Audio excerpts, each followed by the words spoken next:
Welcome to the Stranger Conversations podcast.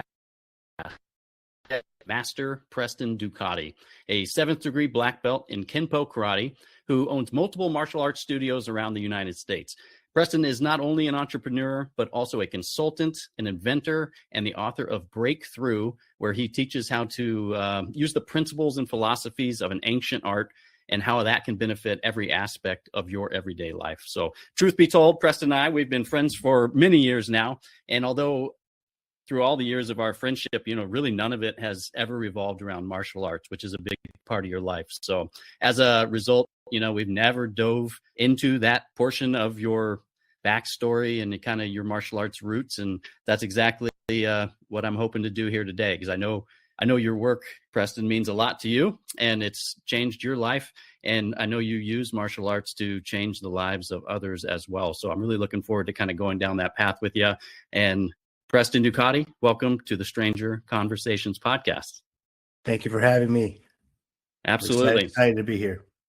Yeah, me too. Like I said, we've been friends for some time. I don't even know, probably a decade. At least. Yeah, at least. And we used to be neighbors. We've had a lot of kind of chance encounters that have brought us together, and we have spent a lot of time together over the course of these last 10 years at least. So really, like I said, really looking forward to having you on the podcast. And I know that you are up in the Seattle area, but you grew up in California. Is that correct? I did. Yeah. What part of California? Originally in San Diego, Pacific Beach area.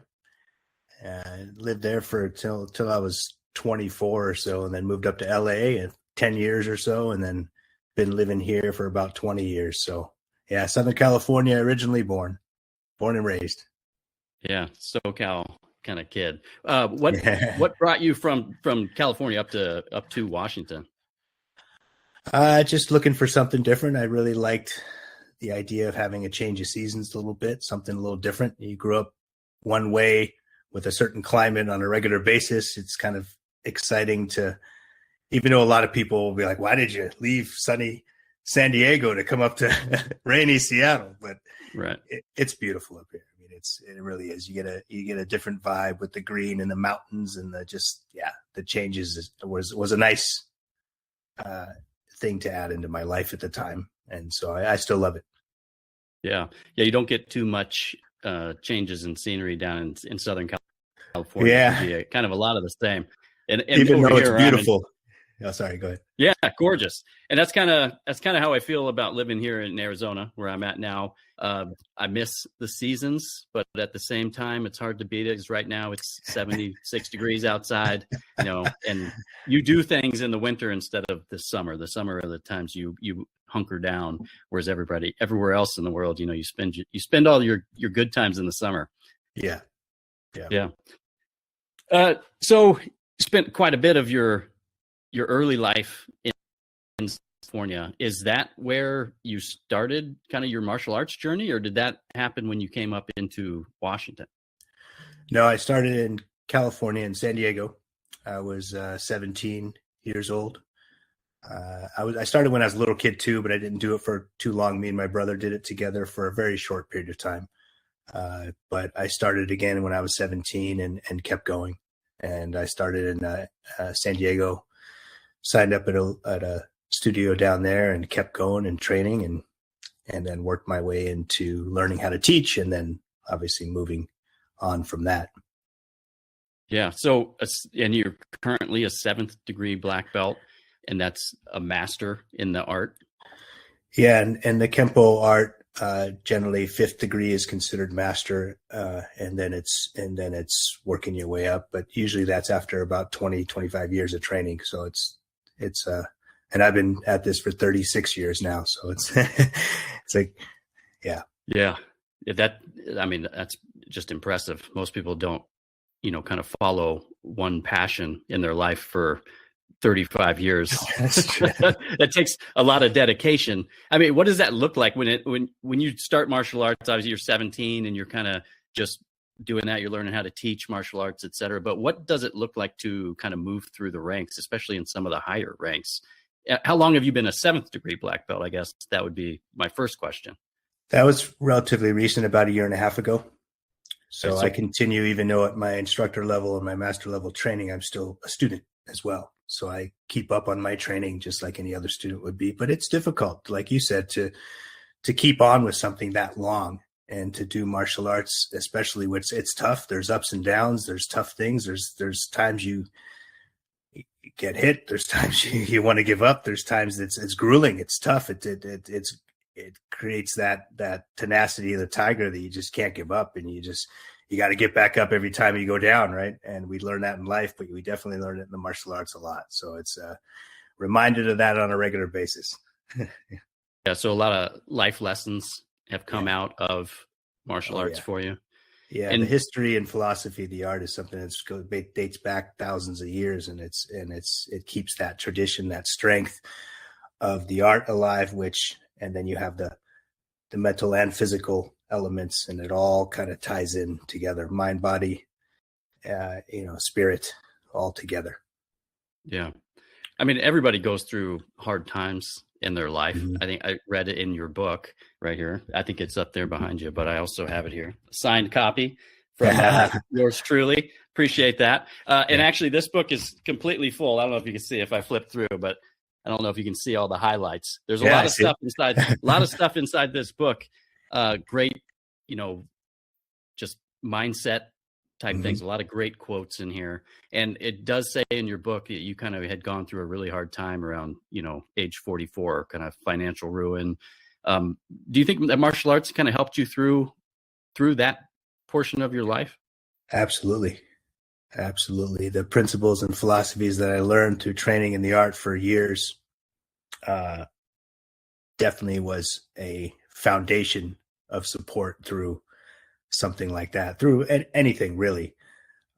It helps you realize that you are stronger than you think sometimes, and that you're smarter than you think sometimes, and you're more capable than you think sometimes, and you can make it through. You'll get through this. Just keep your head up and face it and go for it. Was there ever a time that you kind of thought you would give up doing martial arts, or has it always been kind of the driver of you, like, hey, when I'm down, I go to the gym? Or have you ever just said, you know what, I need a break from this?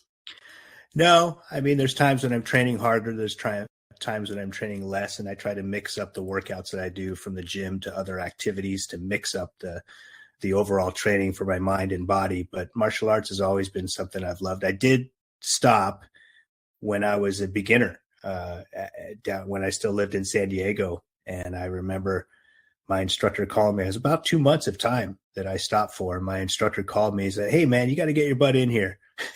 He had that kind of personality, just like, "Get your butt in here, dude. You know, it's good for you." And I was like, he's right. I gotta get in there. And I just kept going. I never stopped since then. So I'm just thankful that somebody cared that much to just reach out and go, and say it in that way. You got to get in here. Just get in here, do it. It's good for you. Yeah, just do it. I mean, sometimes people go into, something like that, martial arts, for the discipline or, because they've been bullied. Was there anything like that? Or was your life going another direction that kind of martial arts put you back on the right path? What was kind of the catalyst for getting you into it in the first place? I always enjoyed watching the martial arts from the movie or TV perspective. And I was intrigued by it, and not just the movie and TV perspective, but and just the whole idea of it. And it was one of my goals when I was a kid. I wanted to be a black belt. I had no idea where I was going to go, how I was going to do that. I just knew that was before I even knew how to set goals, that was kind of one of my goals, right? And so it inspired me. There's tough times growing up with different things. I did get bullied. I did have situations where I needed to learn some things, and I had some scary moments in my life that I wish I had more training back then. And it feels good to know that I have the information, the knowledge, and the skill sets now to deal with different kinds of things, because I can't imagine not having that, but it's pretty powerful. And I started seeing that, and I started seeing the benefits as I started going along, and it just kept me going. Yeah. I mean, not only do the skills that you've learned, I mean, it makes you more capable, but I'm assuming confidence is probably a big part of that. It sounds like that was in your life, but what what else besides confidence, or what are some of the big things? Because right now, I mean, you're teaching children, adults, everybody to kind of come into that. I mean, what are the biggest positives that you see in changing for people that stick with it and actually go in and do the training and keep showing up every day?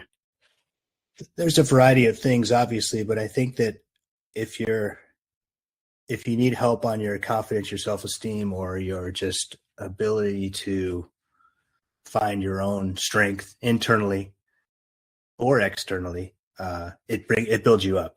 And if you're more on a level that you need to kind of be brought down a little bit, maybe you got too much, it could be you're aggressive, you're whatever, it can help you balance out. So it helps find that kind of middle road for people. It's kind of a good spot to be in, so that you're not too aggressive, you're not too, a pushover, and don't stand up for yourself in many ways. So it finds that balance, I think, with people. And then obviously the fitness levels, when it comes to losing weight or better focus, for children being able to do better in school and focus more, for adults being able to maybe get that raise at their job because they are in just a better mode for themselves. They feel like they're just stronger mentally and physically themselves. They can take on things and focus more and just find our strengths, keep those strong while improving our weaknesses is a big part, I believe. Yeah. And you see a lot of those changes in your adult students as well, not just kind of the children going through it that are kind of learning life. Absolutely. Yeah. A lot of, like you said, even when it kind of goes into your work life, even just walking into a job interview and just having that confidence, and, even physical fitness as well. Whenever you look good, feel good, as they say, that has a lot to do with the confidence, and kind of having that positive mindset. You're training people in martial arts. Are you training people in the dojo as their sensei in kind of a positive mindset? Do you do a lot of mindset type training in there on top of the physical, combatives? Absolutely. Like I said earlier, it's a combination of mind, body, and spirit. So there's definitely that combination of what we say to ourselves matters. How we perceive ourselves and how we are getting out there in the world and being kind to people and being aware of things, and all that builds a lot of important characteristics for the average person that I feel is kind of lacking in a lot of our society. The awareness, the kindness, the just overall compassion, or whatever you want to call it. It is something that keeps that strong. And that's so important. It really is so important. And in any society, in any age, it's important. Yeah. And then the awareness piece of it, I do want to talk quite a bit. In the intro, they're talking about you being an inventor and what you've created through your company. Yeah. And we're gonna talk about some of that and kind of how awareness and being prepared falls into that. So can't wait to dive into that and talk a little bit more. Yes. But when it comes to doing like tough things, keep moving forward. Like I said, you had mentioned, that kind of financially ruined at age 44 and having to turn that around, later in life. And it sounds like martial arts was a big part of that. And just, how do you get through tough times? How do you push yourself forward to just keep moving and keep showing up? That's a great question, because there's probably specific things, but a lot of it's just that if you decide that you're going to do something and there's no option to do anything else, then I think that's the big thing, is you got to make it stronger than anything else, right? If you decide you want to do a goal, or you decide you're going to get back up when you've been knocked out physically or mentally, there's only one choice. There's not a fallback. There's not an option two. That's what you do.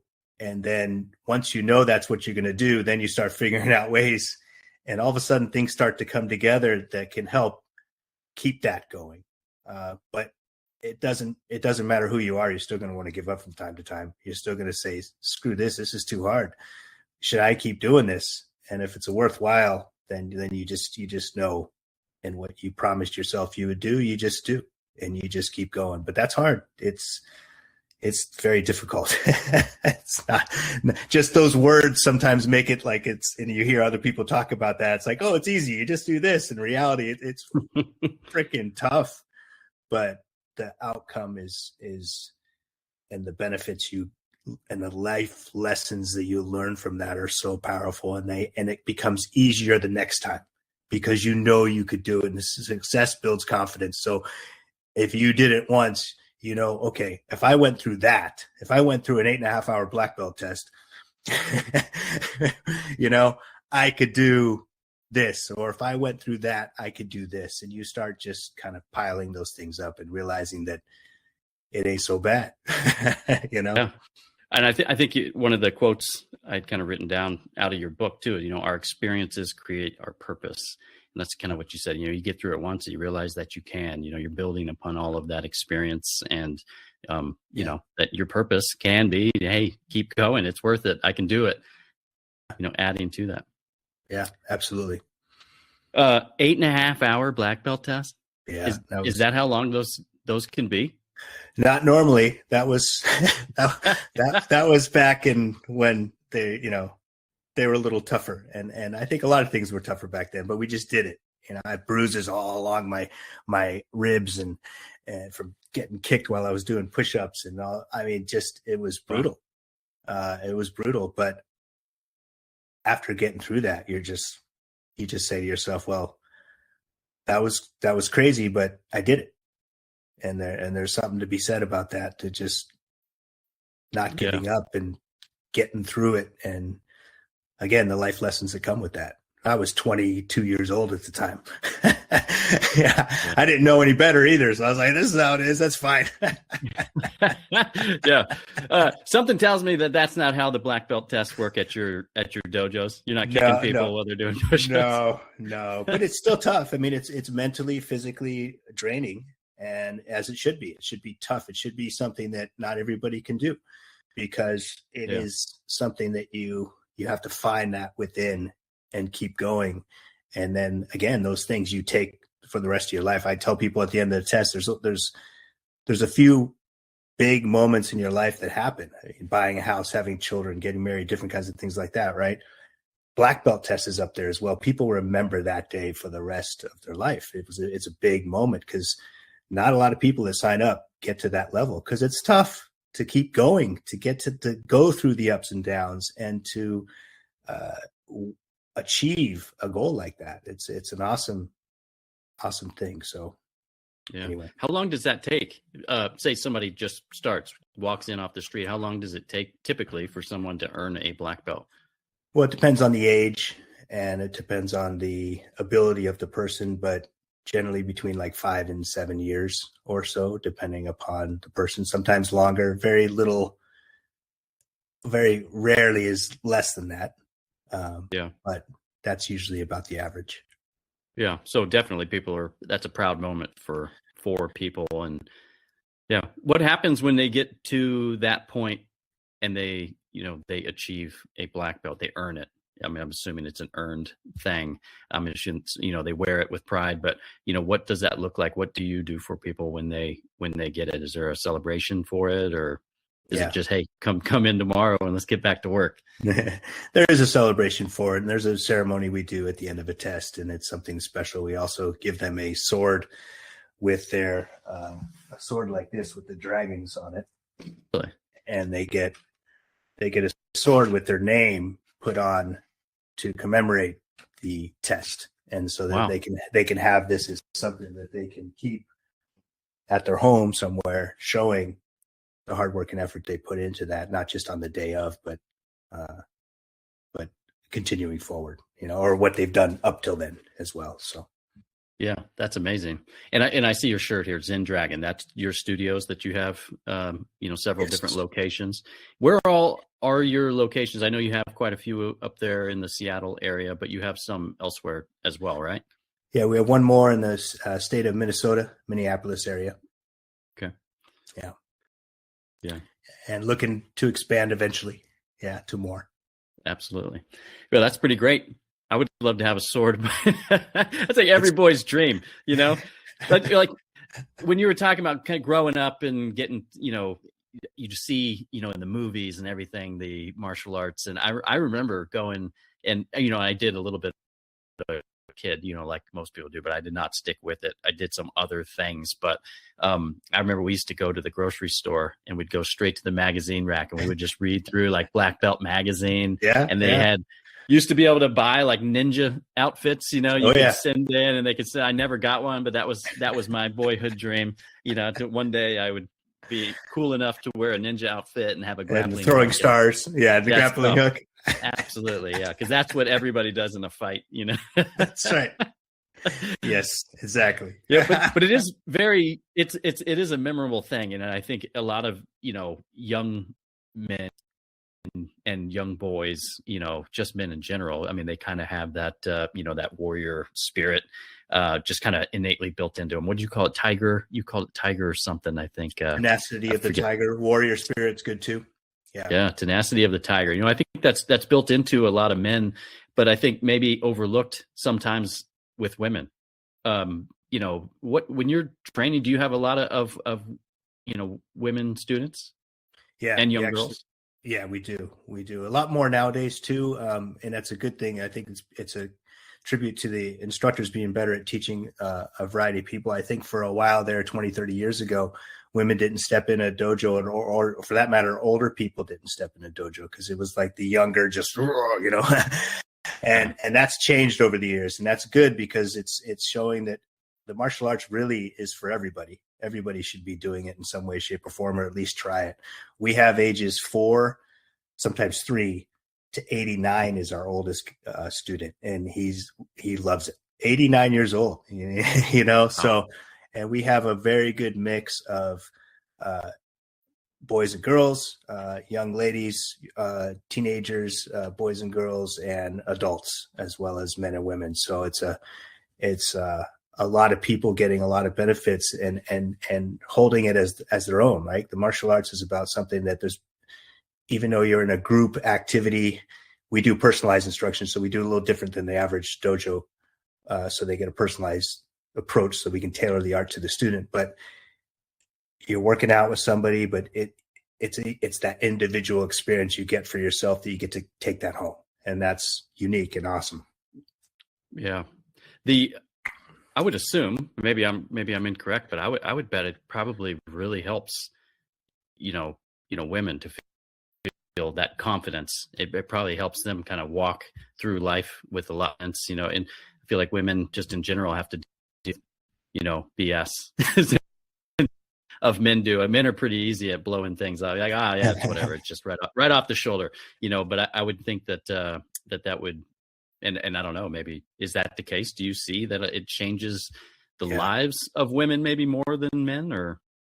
I don't know if it's more, but I think it depends on the person, but absolutely. I mean, some people, whether they're men or women or younger or older, experience different things, but there's definitely some that just, it changed their life. And I think especially with women too, just realizing they're stronger than they think they are sometimes, and to have that empowerment to feel that and to kick that bag or to go through that class and go, wow, I did that, you know? And so whether it's a man that just is low self-esteem, low confidence, that just is, or a woman or an older person or whatever, a teenager that just is just walking around, moping around, that change can make them, first of all, less likely to be picked as a victim. Okay. Because they walk differently, they talk differently, they carry themselves differently, which we'll get into about awareness in a little bit. But, it just changes the whole idea behind the person a little bit with time and depending upon the person, because not everybody continues. It might not be right for everybody. But even if they train for a short period of time, we do women's self-defense courses sometimes that are smaller amount of time that they're there, but they can still get benefits from that as well. Absolutely.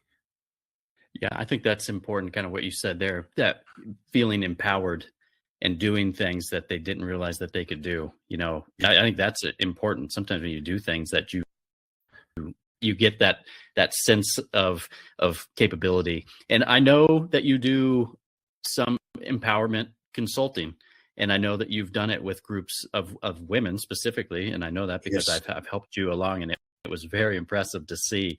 Talk a little bit about some of the work that you do for individuals, companies, for that kind of consulting work, and doing exactly what you're talking about. Yeah, and I base it. That's actually what started the book idea. Is I started writing down ideas as I started doing these different seminars to teach principles and philosophies of the martial arts and how they apply to business or just life in general.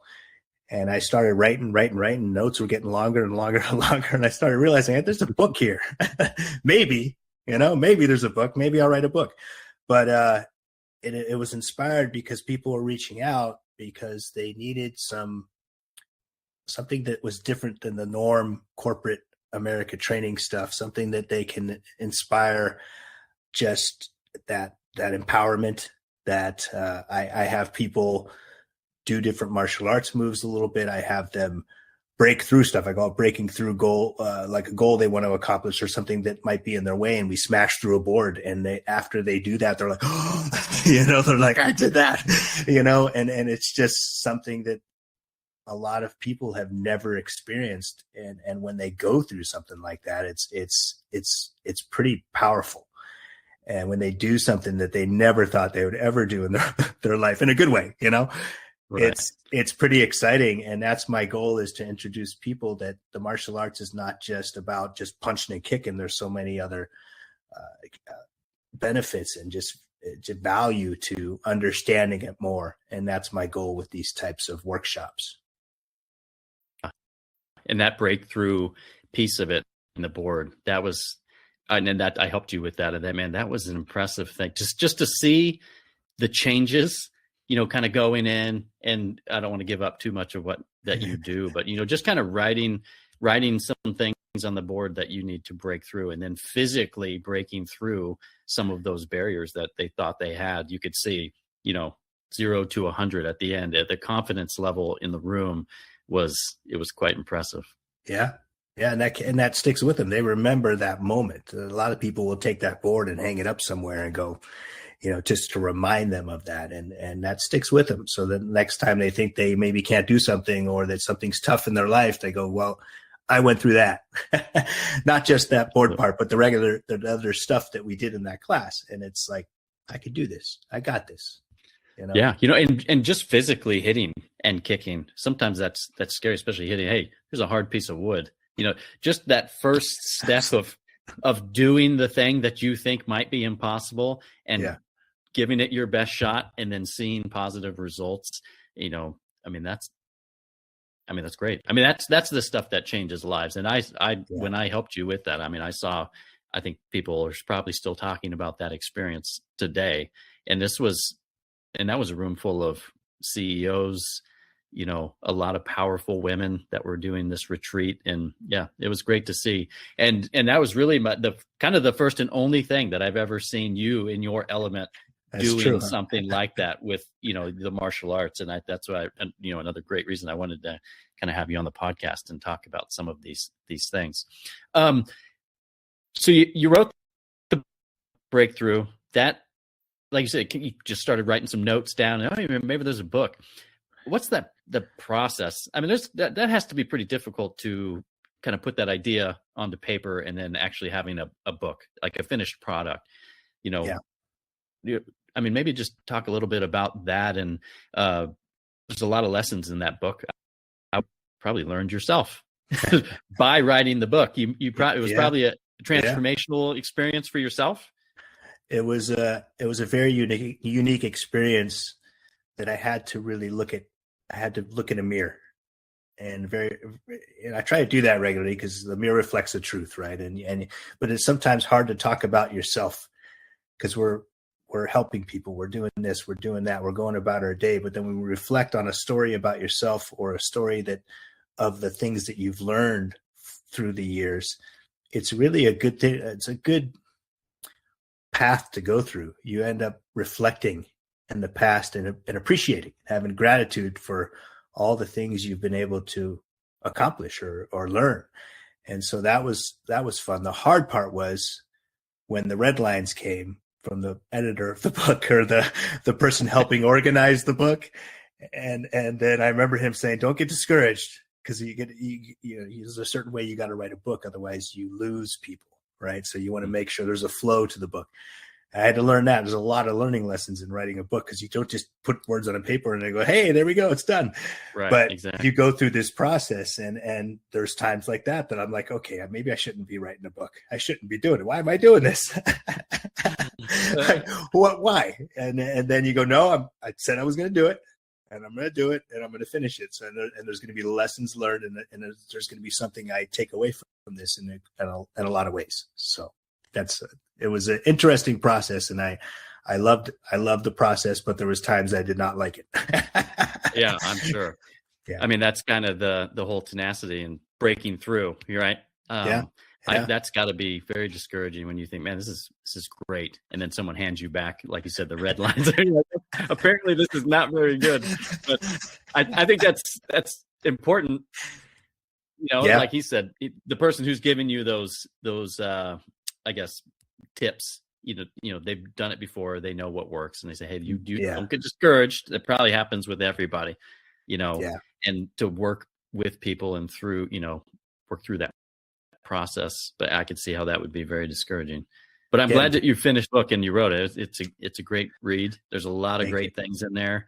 I did write down a couple other quotes here that I thought were pretty important. One of them was the experiences create our purpose. This is another one that hit me really, really good too. It says, when you are learning, be learning. And when you are leading, be leading. Let me talk about that a little bit, because I'm sure you do a lot of leadership in your dojos, running these multiple businesses, but also leading your students. So, what exactly do you mean by that? Well, I think when people do something like the martial arts, or really anything, for a period of time, you think you know more than you do. And we don't think about, that maybe we don't know. And so, especially as teachers, that we need to take off our teaching cap and be a student when it's time to be a student, because we always have to be a student in life, not just martial arts. So that can apply to anything. But I think it's important for people, with whatever they know or whatever passion that they're following, to always remember they're a student of life as well. And we can learn from so many people. It doesn't have to be the top executive at the company. It doesn't have to be a particular person that's higher in rank or higher in status or whatever.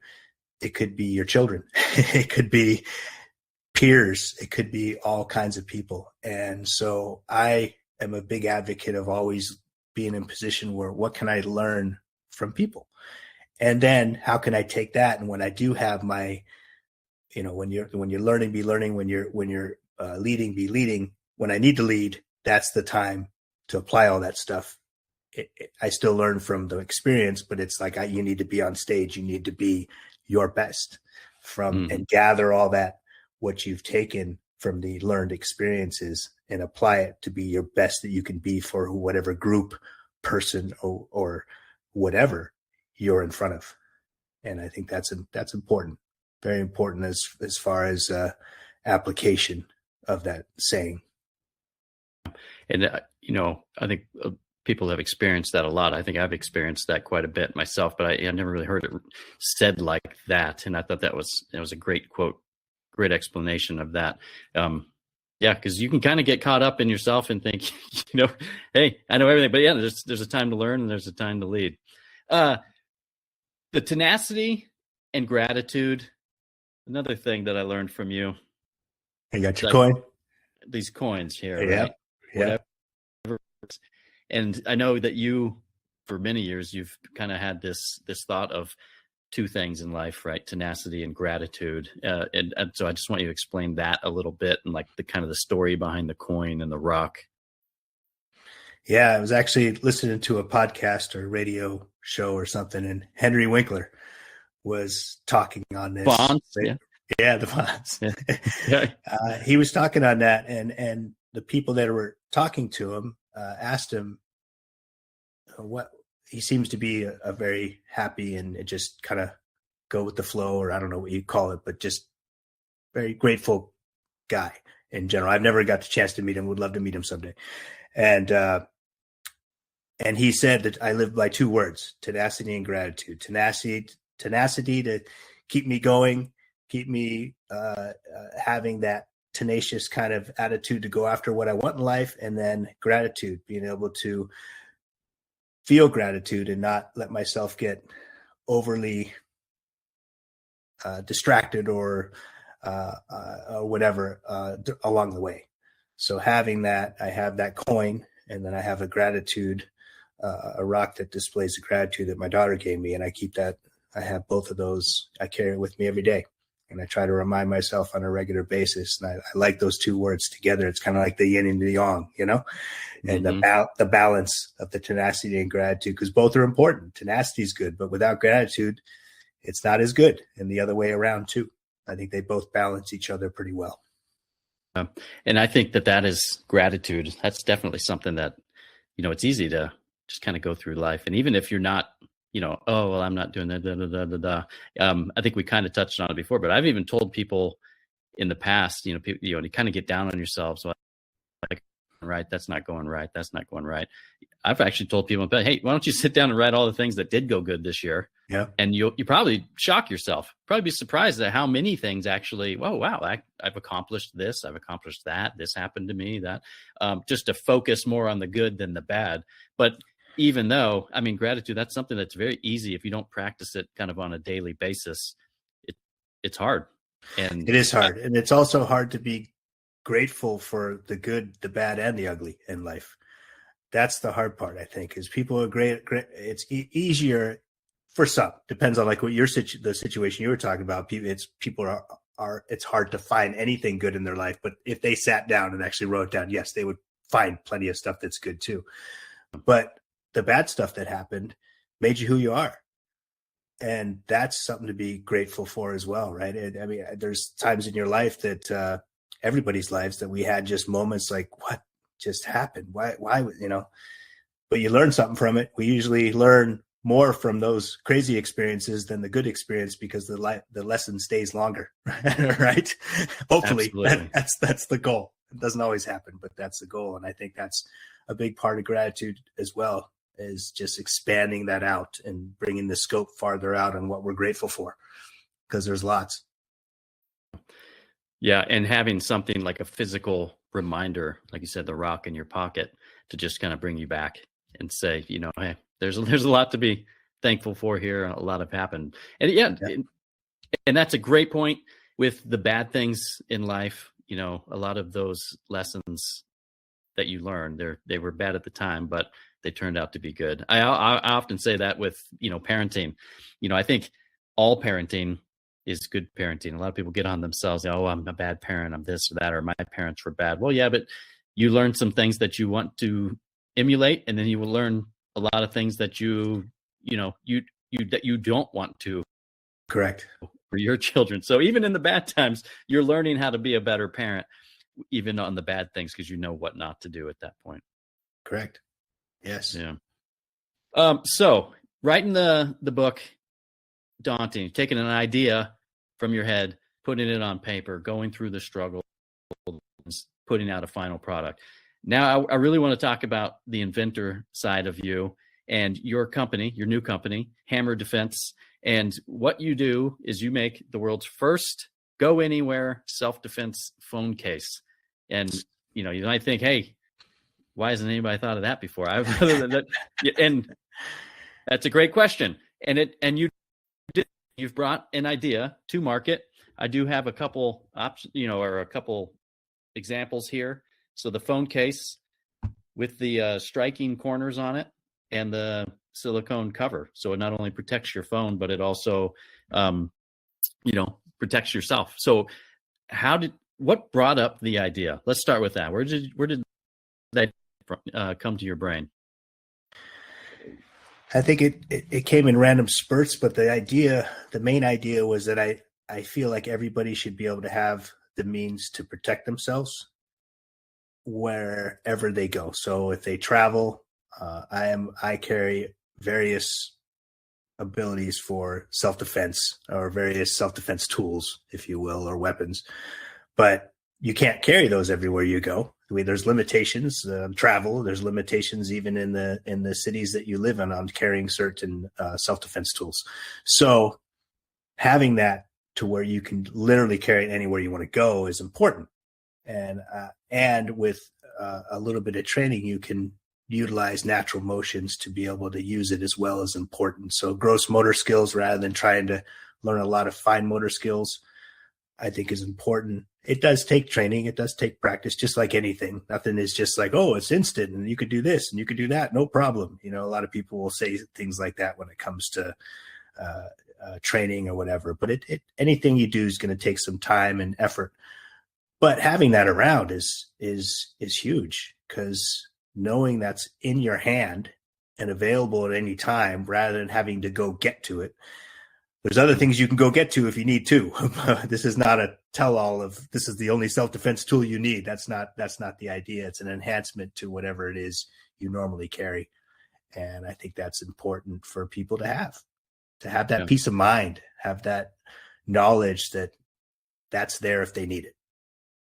I mean, in today's world, everything's mobile. You know, you've got this in your hand pretty much all day long. You can't even go to a restaurant without seeing people. It's in their hand. But to have that tool, to be able to turn it into, a tool of opportunity when it's needed. I mean, that's great. You know, just to kind of, like you said, have the mindset for it, to be able to have the tool available to you whenever that you might need it. So, but what does it take? So you had the idea. How long did it take from idea to pushing it through to an actual product on the market? Years. Yeah. It took years. Yeah. It's the ups and downs and all the things that go along with creating anything. Goes back to the principles we were talking about before. There's going to be things it's going to be times where you're just like, why am I doing this? Why am I doing this? But you just keep going. And, when it comes to production or design, or when it comes to where it's going to be made, when it comes to the costs, when it comes to all these factors that go on, it becomes a lot. And you find people that can help. People come into to play that can help get those things across the line. And it's pretty awesome when that happens. But it's tough. It's the back and forth, just like little bits at a time, not expecting it to happen right now, because it takes time. But it's worth it. It's one of those that's the worthwhile kind of goal. It's important. When it's important, it'll happen. It might not happen exactly when I want it to, but it will happen, and it will be something that more people are going to be carrying with them, because it's an important thing to have for anyone, you know? Yeah.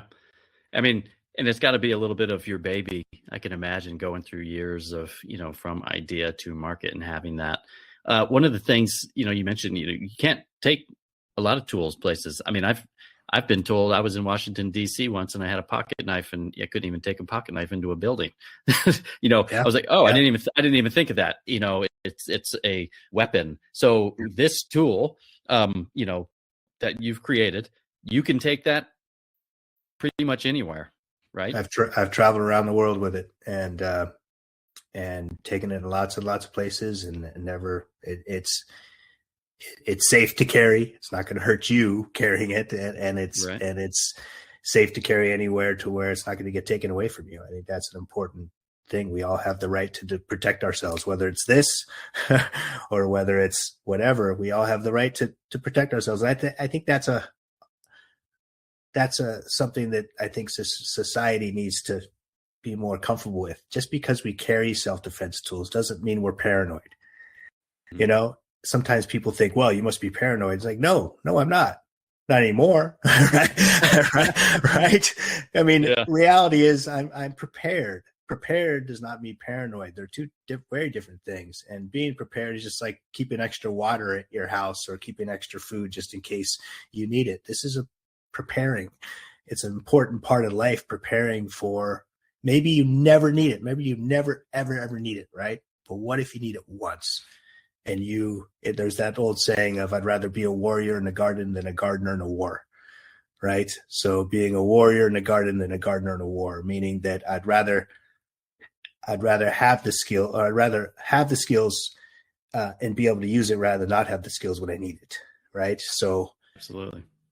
or have the skills and not have to use it. Sorry.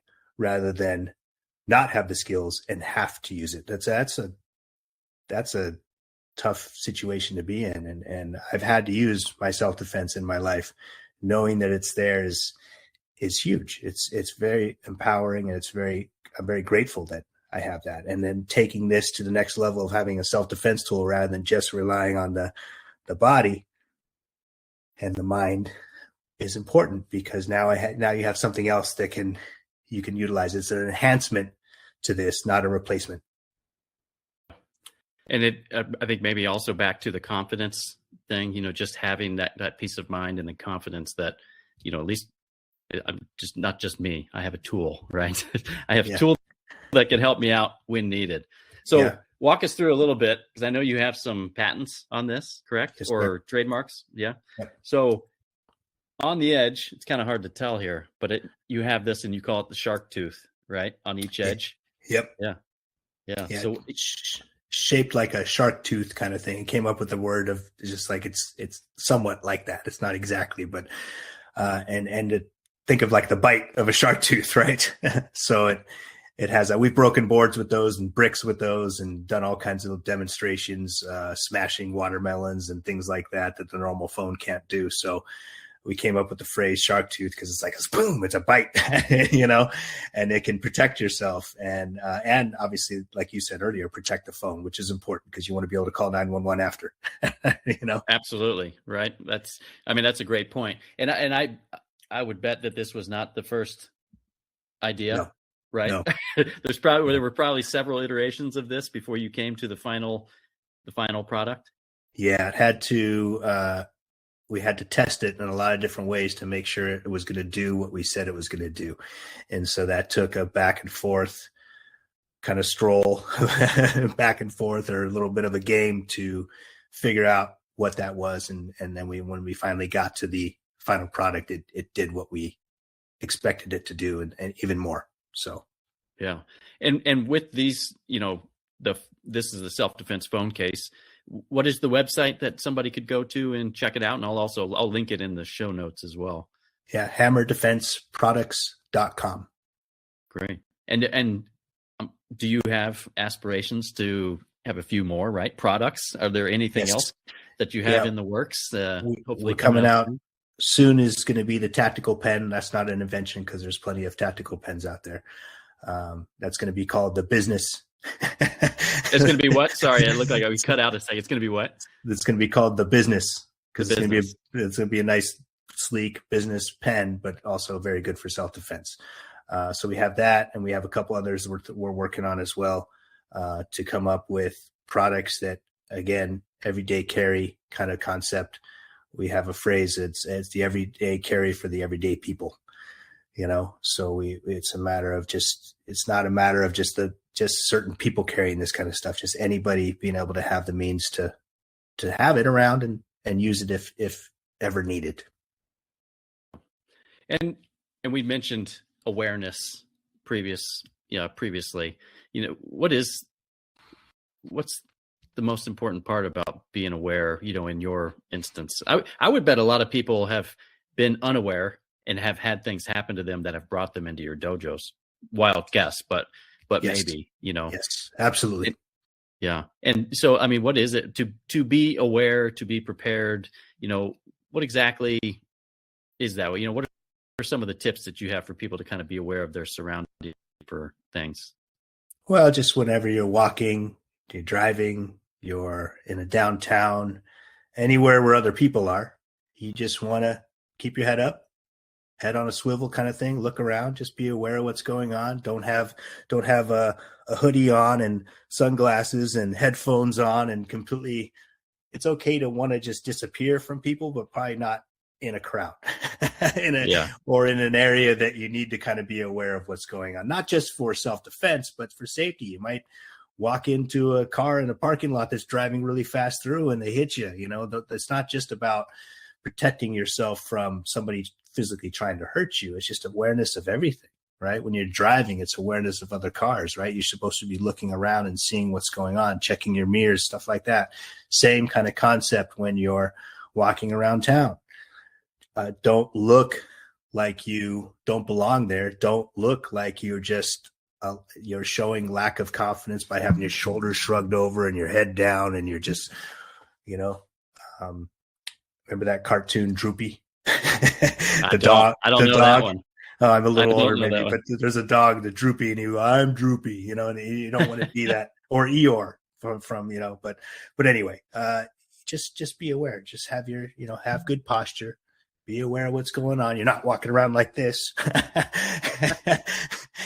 Think like, okay, who's looking at me? And that's, again, it's not being paranoid. It's being prepared. So being prepared and having awareness goes hand in hand. They go together. Yeah. And maybe self-awareness. Self-awareness. Too. Yes. Thank you. It's and maybe in just your capabilities, but whenever you hear about martial arts, karate, it's self-defense, and maybe the best defense is to not get in the fight in the first place. Correct. That's correct. Is that a big piece of some of what you teach? Hey, be aware of your surroundings. You're not going to go out there and get beyond your skis and start a fight. Right? This is self-defense. I think more people that train in martial arts are less likely to get in a fight because they know what it takes. First of all, because both people are going to get hurt in some way. I mean, if you don't get hurt, you're lucky. And but hopefully you're the one standing afterwards. But at the same time, you walk differently, you carry yourself differently. So you're not picked. Generally speaking, you're not picked, because people look for somebody who's distracted. People look for people that look like and it doesn't matter the size of the person. Plenty of big people have been, big guys have been picked because they're just kind of moping. So be aware. Even a smaller person, male or female, can be not picked versus somebody bigger and stronger just because of the way they carry themselves and their awareness of their surroundings. And they see people, they look people in the eye sometimes when they need to. They are just avoid things if they need to. They walk to the other side of the street. If they notice something going on up here in this part of the street, they just go, I'm just going to go this way, casually walk that way, Yeah. So there's all kinds of skill sets, but I think the big thing is just knowing what's around you and checking every now and then, not being paranoid though, but just being aware and know what's in front of you, know what's around you, know where you are, plan ahead, even drinking enough water and having enough food so that you're not, in a mode of like, I haven't eaten in 5 hours, I'm like stressed and you're hangry mode, right?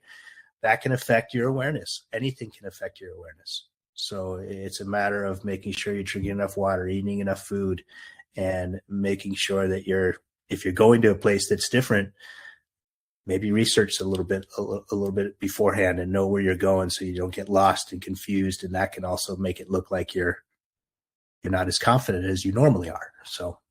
Yeah, great point. And actually, in my previous career, that's what I used to tell people quite a bit. Just don't be a good victim. Yeah. People are looking for that. Even like, it doesn't matter if you're just small. If you look aware, they're going to go for the person who might be a little bit bigger, who is an easier victim. I always tell people too, hey, turn your lights on outside. If your house is the only one with the lights on, they're going to go to your neighbor's house. So, And if your neighbors turn their lights on, they're going to end up in the next town. So that's correct. Keep pushing it, out of your circle. And I think that's a great point. Just don't look like a victim. Don't be a good victim for somebody. Right. Don't be the sheep walking along with their head down, eating the grass. That's right. There's a part in the book that says that it's a little section of the book, my book Breakthrough, of the death of awareness. And it talks about, it's like the awareness is going away. We got to keep it. We got to keep it going, because otherwise we're going to have a lot of sheep, and a lot of people prey on sheep. So we got to, if we change that and flip that coin, it makes it different. And that's less crime, really. Think about it. If more people are able to be aware and stand up for themselves and take care of themselves, then that changes a lot. That with each person that does that changes our communities to be for the better. So, yeah. That's great. Well, where's the best place for people to, kind of learn more about you and everything that you have going on, Preston? Zen Dragon, hammerdefenseproducts.com. What's the website for Zen Dragon? Zendragon.com. Nice and easy. And I'm assuming your, social media for all of your companies and everything. And yes. Yeah, great. Yeah, I have social media under Preston Ducati. I have social media under Master Ducati, and all our studios have the social media as well, along with Hammer Defense. Well, I'll make sure that I link everything into the show notes. So if there's anybody out there that wants to explore a little bit more about Preston, learn more about Master Preston Ducati and the things that he has available for you, and especially the phone case, it's a great everyday carry. Just be prepared. I think that's important. And one of the final things I want to say, I got this out of your book as well. Don't wait until you're at someone's funeral to articulate how much you appreciated that person in their lifetime. So I know, we've spent a lot of time together, but I just want you to know, that as a friend, you've always built me up. Your determination has always been, really contagious, and your personality really has always just helped to kind of be a better person. And, I have no doubt that you're going to kind of continue to do that for others and everybody else that you're teaching in your dojos. And I want to conclude with absolutely. I want to conclude with that too. One of the kind of the way that you conclude your book is to be strong, be bold, stay focused, and go break through. So I hope that this episode and your story has inspired a lot of people to do just that. So really appreciate your time. Thank you for coming on the show, brother. And it's been a real pleasure to have you. I appreciate you. Thank you for having me. And that means a lot, what you said. Thank you. Absolutely, man. All right. Great talking with you, Preston. Yep. Great talking to you.